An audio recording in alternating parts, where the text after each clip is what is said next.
மாண்புமிகு புரட்சித் தலைவர் அம்மா அவர்கள் தமிழகத்துடைய முதலமைச்சராக 2011 பொறுப்பேற்கின்ற பொழுது 134 பேர் உயர்கல்வி படிச்சிட்டு இருந்தாங்க. மாண்புமிகு அம்மா அவர் கல்வியை புரட்சி மறுமலர்ச்சி கல்விக்கு அதே நிதி ஒதுக்கீடு செய்து கல்விக்கு முன்னுரிமை கொடுத்து பல கல்லூரியில அம்மாவுடைய அரசு திறந்த காரணத்தினாலே இன்றைக்கு பட்டப்படிப்பு படிக்கக்கூடிய எண்ணிக்கை 154% உயர்ந்து 2030 மத்திய அரசு நிர்ணயிக்கப்பட்ட இலக்கை விட 2019 அந்த இலக்கை அடைந்து இந்தியாவிலே பட்டப்படிப்பிலே முதல் மாநிலம் தமிழ்நாடு என்ற நிலையை உருவாக்கி தந்த அரசாங்கம் அதிமுக அரசாங்கம். திரு ஸ்டாலின் அவர்களே, உங்களால இப்படி ஏதாவது நிரூபணம் பண்ண முடிஞ்சதா? திறமையாக அரசாங்கம் பல துறைகளிலே தேசிய அளவில் விருதுகளை பெற்றோம்.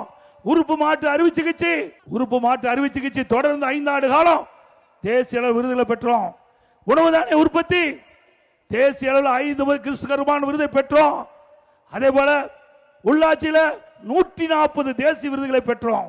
போக்குவரத்து துறையில விருது தேசிய விருது, மின்சாரத்துறையில தேசிய விருது, சமூக நலத்துறையில தேசிய விருது, கூட்டுறவுத்துறையில தேசிய விருது, உயர்கல்வியில தேசிய விருது, இப்படி பல துறை வாரியாக தேசிய அளவில் திறமையான அரசாங்கம் தமிழ்நாடு அரசாங்கம் என்பதற்கு இதுவே சான்று. உங்களால் இப்படி திறமையான அரசாங்கம் என்பதற்கு நிரூபிக்க முடியுமா?